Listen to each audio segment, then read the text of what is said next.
ओम। गत अंक में हमने वैशेषिक दर्शन के द्वितीय अध्याय के द्वितीय आनेक से 27वें सूत्र तक का पाठ किया था। 27वां सूत्र शब्द के प्रसंग में शब्द की अनित्यता को बतलाता हुआ ऋषि ने कहा था, नित्य वैधर्म्यात्, शब्द अनित्य है क्योंकि नित्य पदार्थों के साथ या नित्यता के गुण के साथ में उसका वैधर्म्य है। नित्य पदार्थों के साथ में वैधर्म्य होने के कारण से, नित्यता के साथ में वैधर्म्य होने के कारण से शब्द को अनित्य कहा गया। पिछली बार उदाहरण दिया था कि जैसे प्रत्येक व्यक्ति, प्रत्येक पदार्थ, प्रत्येक वाद्य यंत्र अलग अलग ध्वनि के द्वारा पहचान लिया जाता है। आपके परिचय में आने वाले व्यक्ति यदि दरवाजे के बाहर से भी बिना देखे जाते हुए अगर कहें कि मैं आया हूं, तो आप उनकी आवाज से पहचान लेंगे कि इसने किसने बोला है, ये कौन व्यक्ति है। तो प्रत्येक व्यक्ति की अपनी जो आवाज है, अपनी जो ध्वनि है, अपना जो शब्द है। इसी प्रकार से कहीं तबला बज रहा हो, ढोलक बज रहा हो, हारमोनियम बज रहा हो, वीणा सितार बज रहा हो, इन सबको इनकी अलग अलग ध्वनियों के द्वारा पहचाना जा सकता है। तो इसलिए यहां इसका नित्यता के साथ में वैधर्म्य हो गया। क्यों? क्योंकि नित्य पदार्थ जो है वो जहां है सबके लिए एक जैसा ही होना चाहिए। तो इसलिए नित्य से वैधर्म्य होना शब्द की अनित्यता को सिद्ध करता है। इसी को और आगे एक और इसमें हेतु दिया, अनित्यश्चायम कारणतः, अनित्य है और अयम यह शब्द कारणतः, कारण उत्पत्ति के देखे जाने से। हमने आरंभ में पढ़ा था कि जितने भी चीजें उत्पन्न होती हैं वो अनित्य होती हैं, और जो नित्य होती हैं वो उत्पन्न नहीं होती, उनका कोई कारण नहीं होता है। तो कारण के देखे जाने से, उत्पत्ति के देखे जाने से भी शब्द की अनित्यता सिद्ध होती है। और आगे कहा, प्रश्न किया शिष्य ने कि ये कैसे पहचाना जाए कि शब्द कारण वाला है, अर्थात कारण से उत्पन्न होता है, जब तक इसकी पहचान न हो इसे सिद्ध कैसे माना जाए। ये क्यों माने हम कि किसी कारण से शब्द उत्पन्न होता है। तो उसका समाधान करते हुए कणाद मुनि कहते हैं, न चा सिद्धम विकारात, न नहीं च और असिद्धम, असिद्ध विकार से। शब्द में विकार विविध रूप में उत्पन्न होना अनुभूत है। तीव्र शब्द, मंद शब्द, मधुर शब्द, कठोर आदि जितने भी शब्द के भेद हैं वो सब हमें जब हम शब्द को सुनते हैं तो प्रतीत होते हैं। जैसे एक ही व्यक्ति जब क्रोध में आकर के बोलता है तो उसका स्वर कैसा होता है? कठोर होता है। और वही व्यक्ति जब प्रेम से, स्नेहपूर्ण तरीके से बात करता है तो उसका स्वर कैसा होता है? मधुर होता है।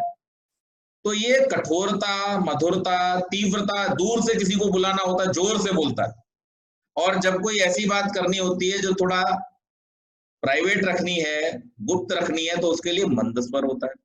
तो ये मंद होना, तीव्र होना, कठोर होना, मृदु होना, मधुर होना, ये सारे के सारे जो शब्द के अंदर विकार हैं, इसके जो भेद हैं, इनसे भी ये पता चलता है कि शब्द जो है वो क्या है?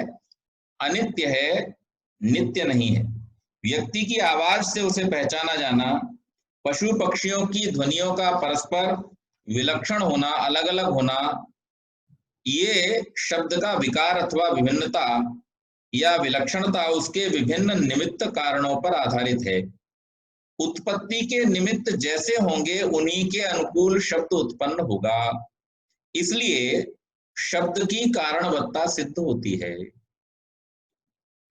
शब्द का कारण कैसे सिद्ध हो रहा है कि जैसा कारण होता है उस कारण के अनुरूप ही शब्द उत्पन्न होता है। हमने धीरे से तो धीमी हो गई, और जोर से मार दिया तो जोर से हो गई। कारण के बदल जाने से शब्द का जो स्वरूप है वो बदल जाता है। उसकी तीव्रता, मधुरता, कठोरता, मंदता आदि आदि जो गुण है उसमें विकार है, ये सब उसके कारण से ही प्रभावित होते हैं। और इसलिए ये बात सिद्ध होती है कि शब्द जो है वो अनित्य है। फिर जिज्ञासा की कि जिनको शब्द का निमित्त कहा जा रहा है उन्हें अभिव्यंजक क्यों ना माना जाए। अगर हम ये मान लें कि उनके द्वारा वो व्यक्त हुआ, अभिव्यक्त हुआ है, वो उसके अभिव्यंजक हैं, ऐसा मान लिया जाए तो शब्द का तीव्र मंद होना उसी पर आधारित हो जाएगा। इस बात को काटते हुए जिज्ञासा की कि ऐसा भी माना जा सकता है। तो वहां पर फिर उन्होंने इसको और एक हेतु देकर के समझाया, अभिव्यक्तौ दोषात्, अभिव्यक्ति में दोष से। यानी आप जो आशंका कर रहे हैं कि शब्द नित्य है और ये जो उत्पत्ति के कारण हैं वो शब्द की अभिव्यक्ति के निमित्त हैं, अगर ऐसा कहा जाए और ये माना जाए कि शब्द सदा विद्यमान रहता है, जब उसके अभिव्यक्त प्रकट होने के निमित्त उपस्थित हो जाते हैं उस समय वह सुनाई दे जाता है, तो ये कथन ठीक नहीं है, ये कथन दोषयुक्त है। कारण क्या है कि पहली बात, किसी एक देश में जो उत्पत्ति या अभिव्यक्ति का साधन जिसको बताया जा रहा है, जैसे हाथों के परस्पर आने से, निकट आने से ताली बजी, उसमें एक शब्द उत्पन्न हुआ। तो जो माना जा रहा है अभिव्यंजक उपस्थित होने पर वहां समानेंद्रिय ग्राह्य जितनी वस्तु विद्यमान रहती हैं उन सबका ग्रहण हो जाना चाहिए। जैसे अब यहां उदाहरण दिया, अगर शब्द नित्य है तो उसके उपस्थित होने पर हर वस्तु का एक जैसा ग्रहण होना चाहिए। जैसे आप प्रकाश करें कमरे के अंदर, तो जब आप प्रकाश करेंगे कमरे के अंदर तो जितनी भी वस्तुएं वहां रखी हुई हैं सब एक जैसी दिखाई देंगी। ऐसा नहीं होगा कि कोई कम दिखाई दे और कोई ज्यादा दिखाई दे, ऐसा नहीं हो सकता। जब कमरे के अंदर आपने ट्यूबलाइट जलाई तो वहां पर चाहे पुस्तक रखी है, चाहे लैपटॉप रखा है, चाहे टीवी रखी है, चाहे सोफा रखा है, एक जैसे प्रकाश में सारी वस्तुएं एक जैसी दिखाई देंगी। और इसी प्रकार से किसी भी वस्तु से उत्पन्न जो प्रकाश है या प्रकाश से दिखाई देने वाली जो कोई भी वस्तु है उनमें किसी प्रकार का भेद नहीं होगा, वो समान रूप से रहता है। आकाश का उदाहरण ले लें। आकाश जो है, एक स्थान पर कोई वस्तु रखी हुई है, उस वस्तु को हटा करके दूसरे स्थान पर रख दिया तो उसके हटाए जाने से जो स्थान खाली हुआ, जो आकाश हुआ, जो अवकाश बना, वो और जहां पर उसको व्यवस्थित कर दिया गया है वो, उस अवकाश में किसी प्रकार का कोई भेद नहीं होता। तो जो नित्य पदार्थ हैं उन नित्य पदार्थों का लक्षण ये है। लेकिन ध्वनि के संबंध में या शब्द के संबंध में हम ये देखते हैं कि जब किसी एक पदार्थ को शब्द उत्पन्न करने के लिए प्रयोग किया जाता है तो उससे अलग प्रकार का शब्द उत्पन्न होता है। वहीं जब दूसरे पदार्थ को किया जाता है तो अलग प्रकार का शब्द, ढोलक से अलग शब्द निकल रहा है, तबले से अलग शब्द निकल रहा है। काम वही हो रहा है, हाथ भी वही है, पीटने का काम भी वही हो रहा है, लेकिन उसके बावजूद सामने वाली वस्तु के बदल जाने से घड़े का शब्द अलग है, लकड़ी को आप बजाएंगे उसका शब्द अलग है, ढोलक को बजाएंगे उसका शब्द अलग है, तबले को बजाएंगे उसका शब्द अलग है, ढोल को बजाएंगे उसका शब्द अलग है। तो उतनी ही थाप लग रही है, उतना ही कठोर पदार्थ है, यानी हाथ वैसा का वैसा ही है, वैसी ही थाप दी जा रही है, उतनी ही शक्ति लगाई जा रही है, लेकिन उसके बाद भी शब्द में अंतर आ जाता है। तो इसके कारण से ये बात सिद्ध होती है कि ये शब्द जो है वो उन कारणों से ही उत्पन्न हो रहा है, ऐसा कह देना कि शब्द तो पहले से मौजूद था, केवल अभिव्यक्ति उनके द्वारा हो गई, ऐसा नहीं है। अगर ऐसा होता तो जैसे प्रकाश सबको एक जैसा दिखाता है, वैसा ही शब्द भी सब जगह से एक जैसा ही उत्पन्न होना चाहिए था, उसमें भेद होना नहीं चाहिए था। तो यहाँ पर इसी प्रकार से और भी बहुत सारे हेतु दिए हैं। तो आपको यदि स्पष्ट हो गया हो तो मैं इसी हेतु के बाद में आगे का सूत्र देखता हूं। फिर से एक जिज्ञासा की कि यदि शब्द नित्य माना जाकर व्यंग्य नहीं, अर्थात अभिव्यक्ति का साधन नहीं है, उत्पाद्य है, तो उसकी उत्पत्ति का कारण क्या है, किस कारण से उत्पत्ति होती है? तो वहां पर सूत्र के द्वारा निर्देश किया, संयोगात विभागाच शब्दाच शब्द निष्पत्ति। किन कारणों से होती है शब्द की उत्पत्ति? 3 कारणों से। संयोग, संयोग के द्वारा किन्हीं 2 चीजों को आप टकराइए, उससे शब्द उत्पन्न होगा।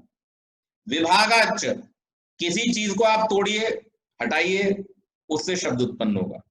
और शब्दाच, शब्द से शब्द उत्पन्न होगा। आप जब कोई खाली मकान होता है या दूर स्थान तक कहीं पर वो निर्जन स्थान होता है, वहां पे आप जोर से चिल्लाइए घाटी में जाकर के, आपका शब्द ही दोबारा से आपको लौट करके सुनाई दे जाएगा। तो या तो संयोग के द्वारा, या वियोग के द्वारा, या फिर शब्द के द्वारा, इन 3 कारणों से शब्द की उत्पत्ति होती है। संयोग, विभाग और शब्द से भी शब्द उत्पन्न होता है। जब शब्द की उत्पत्ति के ये जो 3 कारण हैं, तो शब्द का इनमें समवायी कारण क्या है? आकाश है। असमवायी कारण संयोग, विभाग और शब्द है। और इसके अलावा जितने भी कारण हैं, ढोल में से निकली, कि हारमोनियम में से निकली, कि ताली में से निकली, ये सब इसके निमित्त कारण। तो ये 3 कारण शब्द के उत्पन्न होने के बतला दिए। पहला क्या है? आकाश, समवायी कारण। अगर आकाश नहीं होगा तो शब्द उत्पन्न ही नहीं होगा, क्योंकि शब्द आकाश का गुण है और आकाश में ही रहता है। जहां आकाश होगा वहां शब्द उत्पन्न होगा, जहां आकाश नहीं होगा वहां शब्द भी उत्पन्न नहीं होगा। इसलिए जिसके होने से जो हो और जिसके न रहने से न रहे, उसको समवायी कारण कहा जाता है। इसलिए शब्द का जो समवायी कारण है वो क्या है? आकाश है। और असमवायी कारण क्या है? असमवायी कारण जो उसके उत्पन्न होने में सहयोगी हो, उसके साथ में रहें, तो वो क्या क्या हो गए? संयोग, विभाग और शब्द। और तीसरा जो अन्य जितने भी कारण हैं जिनके द्वारा शब्द की उत्पत्ति में सहायता मिलती है, वो क्या है? तो वो है, चाहे वो तबला मान लें, चाहे वो ताली मान लें, चाहे जितने भी पदार्थ जिनको संयोग और वियोग के द्वारा वो शब्द उत्पन्न हो रहा है। इस प्रकार से समझना चाहिए। शब्द के अनित्य होने के विषय में फिर बतलाया, लिंगाच्चा नित्य शब्द, लिंग से यानी अनुमान से जाना जाता है तथा शब्द अनित्य है। अनुमान प्रमाण के आधार पर भी शब्द की अनित्यता जानी जाती है। जो भाव वस्तु उत्पन्न होती है उसका विनाश अवश्य होता है, ये नियम है। तो जब हमने ये कह दिया कि शब्द उत्पन्न होता है, तो वहीं पर ये बात सिद्ध हो जाती है कि जो उत्पन्न हुआ है वो नष्ट भी होगा। इसलिए यहां से भी ये सिद्ध होता है कि शब्द कैसा है? अनित्य है। फिर आशंका किए जाने पर उनकी भावनाओं को समझते हुए शिष्यों की सूत्रकार ने पूर्व पक्ष रूप से उन भावनाओं को स्पष्ट किया। द्वयोस्तु प्रवृत्त्योरभावात्, द्वयोः दोनों की, तू तो प्रवृत्तियों प्रवृत्तियों का, अभावात अभाव होने से, दोनों की प्रवृत्तियों का अभाव प्राप्त हो जाने से यही प्रतीत होता है कि शब्द अनित्य, आशु विनाशी न माना जाकर स्थिर माना जाना चाहिए। शब्द 2 प्रकार का जाना जाता है, एक ध्वन्यात्मक जिसमें वर्णों का पृथक विभाजन नहीं हो पाता, जैसे भेरी, शंख आदि से होने वाली ध्वनियां, और दूसरा वर्णात्मक जिसमें आकार, ककार आदि जो बातें हम कहते हैं शब्द के रूप में। तो शिष्यों की आशंका का आशय यह है कि आचार्य अध्यापन ये कराते हैं कि जब उन्होंने कुछ वर्णों को, पदों को, वाक्यों को उच्चारण किया तो शिष्यों के प्रति उन्होंने उसको दे दिया। शिष्य उनका आदान करके उनको ग्रहण कर लेते हैं। यदि ये शब्द आशु विनाशी हो तो यह शिष्य गुरु दोनों की आदान प्रदान प्रवृत्ति का अभाव प्रसक्त हो जाएगा, यह प्रवृत्ति संभव न रहेगी। इसलिए वर्णात्मक शब्द को अवश्य स्थिर माना जाना चाहिए, ध्वन्यात्मक शब्द भले ही अनित्य व आशु विनाशी रहे। तो अब यहां पर देखिए क्या बात कही जा रही है। यहां पर एक शंका उपस्थित की गई। शंका क्या उपस्थित की गई? जब पिछले सूत्र में यह कहा गया कि अनुमान प्रमाण के आधार पर भी शब्द की अनित्यता मानी जाती है या जानी जाती है, तो जो भाव वस्तु उत्पन्न होती है उसका विनाश अवश्य होता है, ये नियम है। किसी पदार्थ का उत्पाद विनाशशील होना उसकी अनित्यता को सिद्ध करता है। तो ये सैद्धांतिक रूप से ऋषि ने इस सूत्र में बतलाया।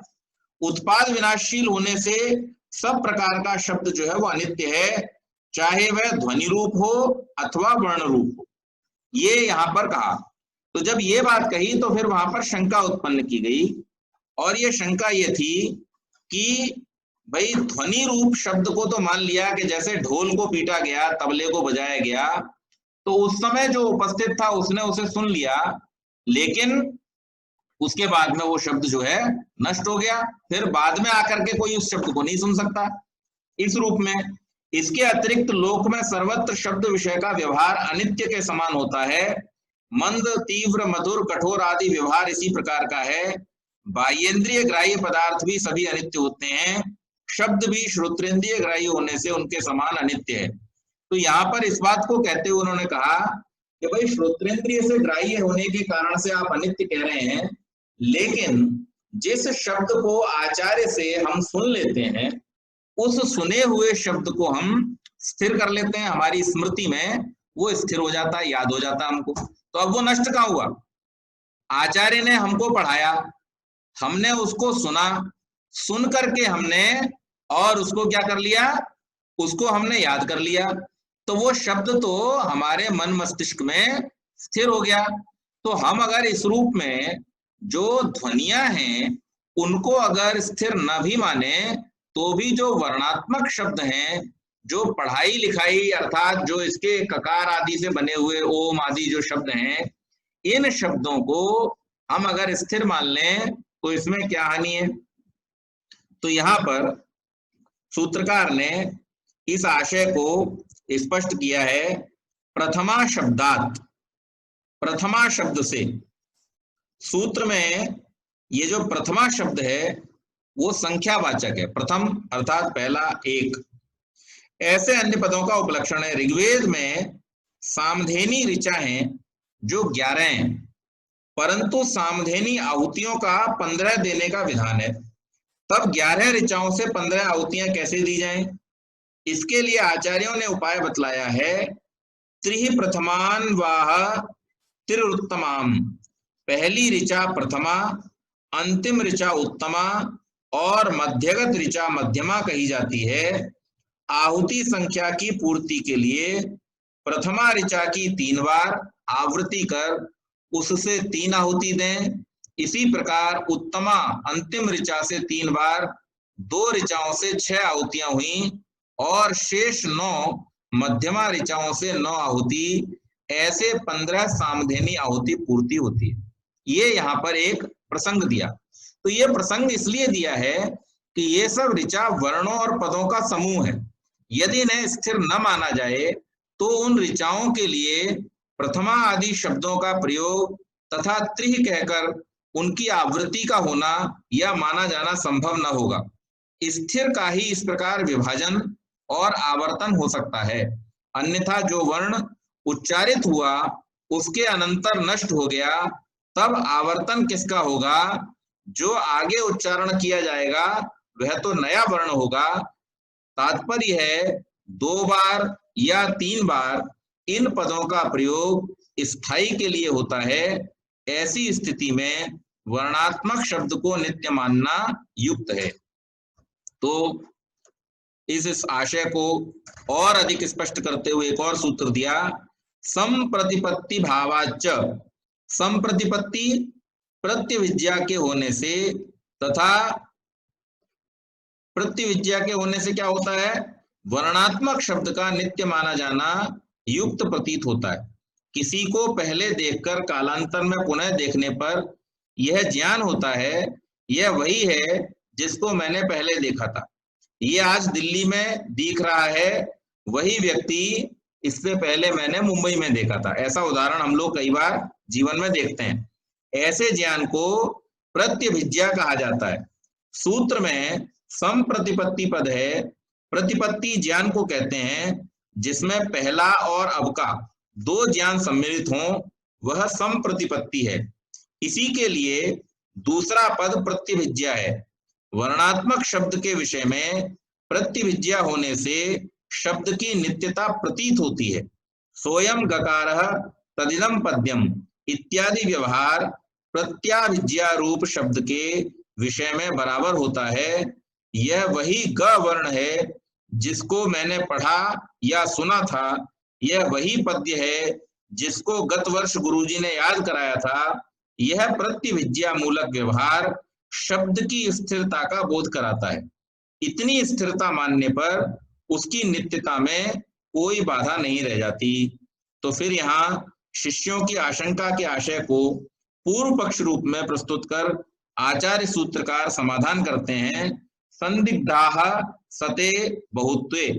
संदिग्धाः संदिग्ध हैं, सती अनेकांतिक हैं पूर्वोक्त हेतु सती होने पर, बहुत्वे नानाओं अर्थात अनेकों अस्थिरों में।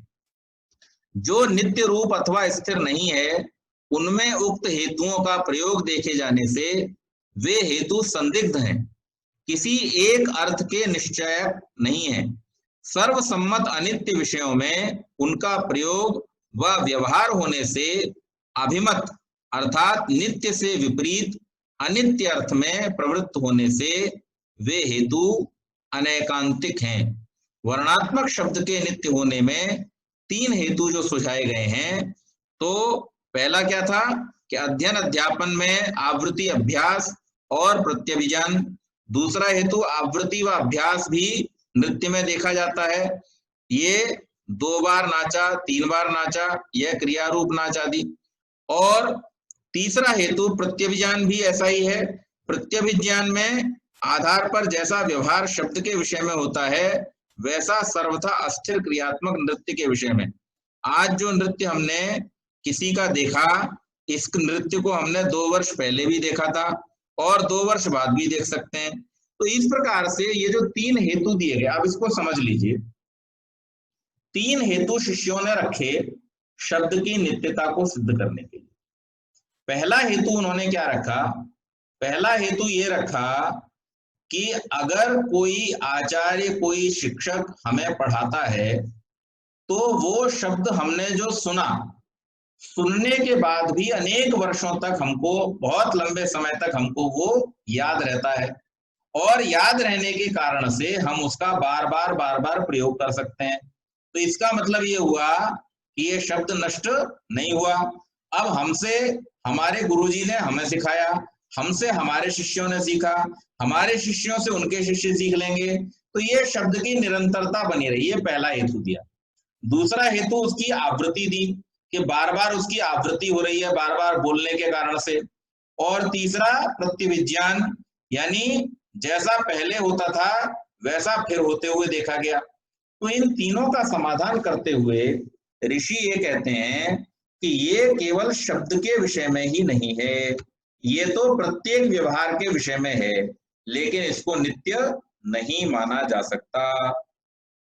शिष्य जिज्ञासा करता है, वर्ण अथवा वर्ण समुदाय के विषय में अभ्यास और आवृत्ति की दृष्टि से जो संख्या का निर्देश किया जाता है वहां भले ही शब्द की स्थिरता अपेक्षित न हो, परंतु शास्त्र में जहां वर्णों की नियत संख्या का निर्देश किया जाता है वहां वर्ण को स्थिर माने बिना कार्य कैसे चलेगा। जैसे त्रिषष्टि चतुर्षष्टिर्वा वर्णाः शब्दागमे मताः, शब्द शास्त्र में वर्ण केवल 63 या 64 माने गए हैं। यदि वर्ण स्थिर व नित्य न हो तो यह संख्या नियत कैसे की जा सकती है? क्योंकि आशु विनाशी मानने पर अकार ककार आदि वर्णों का उच्चारण अनंत होता है, उसकी संख्या नियत करना असंभव है। इसी प्रकार यह मंत्र और छंद 8 अक्षर का है या 12 अक्षर का है इत्यादि व्यवहार, इसके लिए वर्णात्मक शब्द का नित्य मानना आवश्यक है।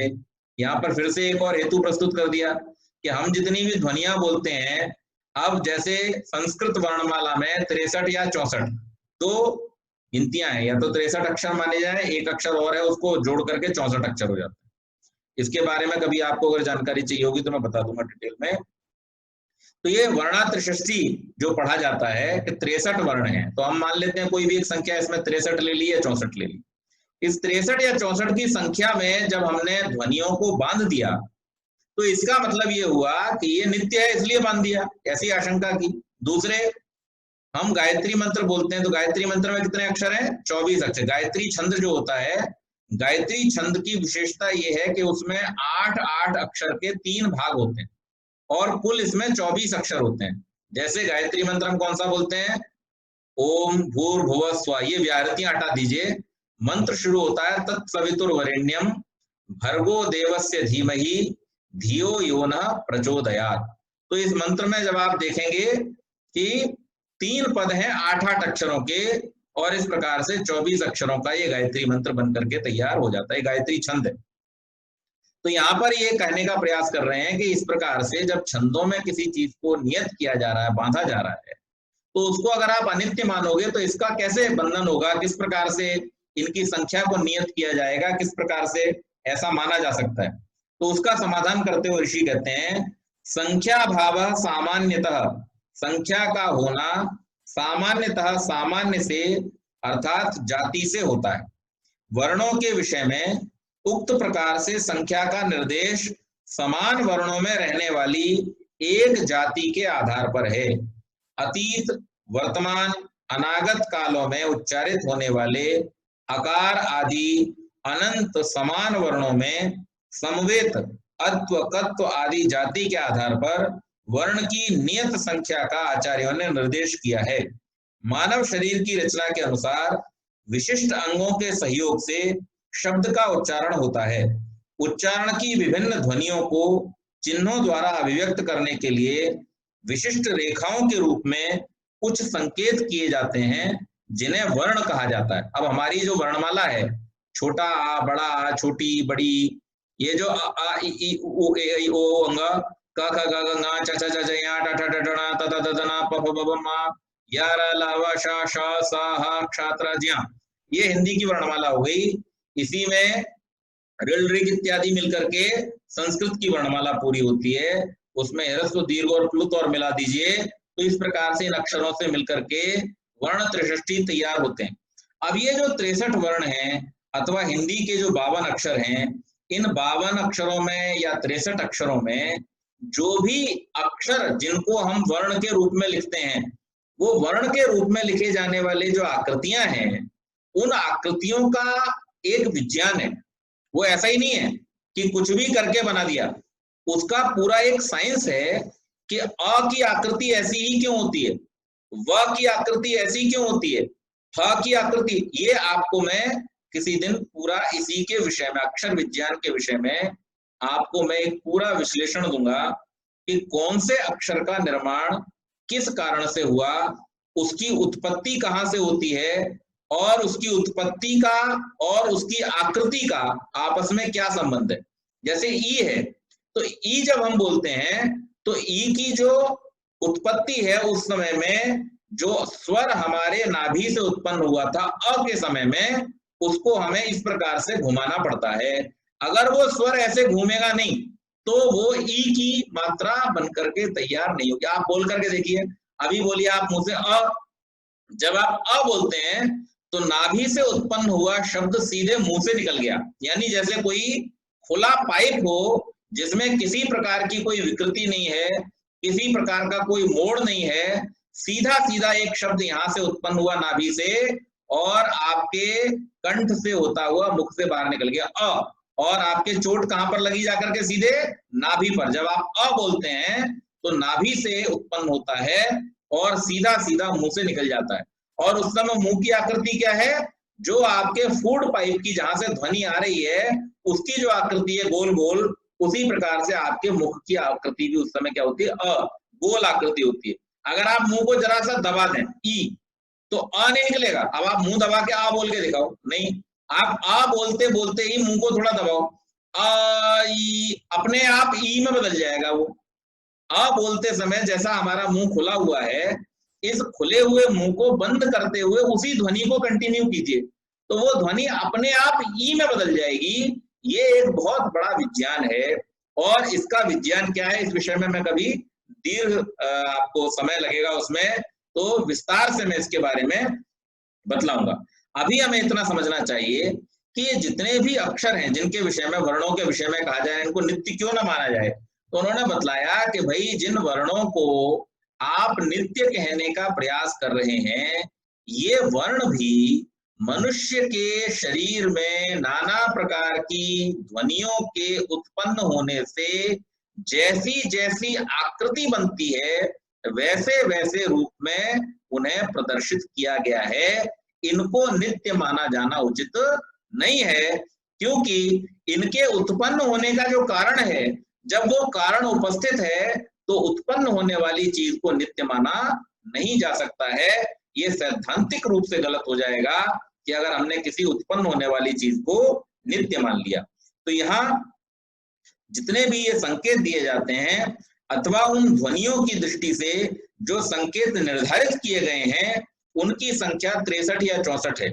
उनमें समस्त ध्वनियों का समावेश है जो उच्चारण में संभावित हैं। अब यहाँ एक और बात है जानकारी के योग्य कि अंग्रेजी में आप जो शब्द बोलते, अक्षर बोलते हैं, क्या बोलते हैं वर्णमाला में? A B C D E F G H I J K L M N O P Q R S T U V W X Y Z. अब ये जो आपने अक्षर बोले, इनमें से एक भी स्वतंत्र नहीं है। आप बोल रहे हैं एम, अब उसमें 2 अक्षर आ गए, एम लिख रहे हैं एक, और बोल कितने रहे? 2। जेड, डब्ल्यू, ये जितने भी अक्षर हैं अंग्रेजी के, और इसी के साथ साथ अलिफ बे पे ते जीम चे हे खे लाम डाम, ये जितने भी उर्दू के शब्द हैं, अक्षर हैं, इनको भी अगर आप बोलेंगे या किसी भी अन्य भाषा के अक्षरों को अगर आप बोलते हैं, तो उन अक्षरों को बोलने के लिए आपको जिन ध्वनियों पर निर्भर रहना पड़ता है वो वास्तविक ओरिजिनल ध्वनियां हैं, और वो ध्वनियां केवल मात्र संसार की एक भाषा में है जिसे संस्कृत के नाम से हम जानते हैं। संस्कृत का कोई भी अक्षर दूसरे अक्षर पर निर्भर नहीं है। आप बताइए अ, अब अ बोलने के लिए आपको क्या बोलना पड़ेगा? अ ही बोलना पड़ेगा। अ को लिखने के लिए आपको क्या बोलना पड़ेगा? अ ही लिखना पड़ेगा, आ ही बोलना पड़ेगा। जो जैसा बोला जाए और जैसा लिखा जाए वो ओरिजिनल होता है। तो संस्कृत में जितने वर्ण हैं वो सबसे पहली चीज तो ये जानने योग्य है कि वो ओरिजिनल है, वो उनमें किसी का भी मिक्सिंग नहीं किया गया, डुप्लीकेट नहीं है और डिपेंडेंट नहीं है। दूसरी चीज एक और है साथ में कि इन 63 वर्णों के अलावा कोई भी ध्वनि मानव शरीर से निकल नहीं सकती। ये 63 और 64 जो हम मान लेते हैं, लुल को अलग अलग मान लें, तो 63 या 64 जो भी हम गिन रहे हैं, इन 64 ध्वनियों के अलावा मनुष्य शरीर से अन्य किसी भी प्रकार की ध्वनि उत्पन्न शब्द के रूप में नहीं हो सकती। बाकी जो आवाजें होंगी वो कैसी होंगी? आवाजें होंगी, वो व्यर्थ होंगी। लेकिन अगर सार्थक ध्वनियों को उत्पन्न करना है जिनको वर्ण के रूप में, शब्द के रूप में अभिव्यक्त किया जा सकता है, तो वो केवल ये 63 ध्वनियां ही हैं, यही उच्चारण में संभावित हैं। उन्हीं की समानता के आधार पर वर्णों का वर्गीकरण किया जाता है। किसी काल में किसी व्यक्ति के द्वारा कोई ध्वनि उच्चारित हो, वह अपने उसी निर्धारित वर्ग में समाविष्ट रहती है। उसी आधार पर वर्णों की संख्या के निर्देश हैं। ध्वनियों की विशृंखलित सूक्ष्मताओं का ध्यान कर यदि यह कहा जाए कि वर्णों या संकेतों की इस प्रकार संख्या का नियत किया जाना युक्त न होगा, तो यह कहा जाना किसी सीमा तक सत्य है। फिर भी समय व आवश्यकता के अनुसार तात्कालिक आचार्यों द्वारा पूर्व निर्धारित संकेतों में विशिष्ट चिन्हों द्वारा उन न्यूनता को पूरा कर लिए जाने पर वर्णों की नियत संख्या में किसी विशेष परिवर्तन की अपेक्षा नहीं रहती। कभी कुछ न्यूनाधिक हो जाने पर संख्या वही रहती है, अथवा कहिए इसको कोई परिवर्तन नहीं किया जाता। वर्तमान संस्कृत और भारतीय भाषाओं में संस्कृत वर्णमाला के ली वर्ण का प्रयोग नष्ट प्राय हो गया है।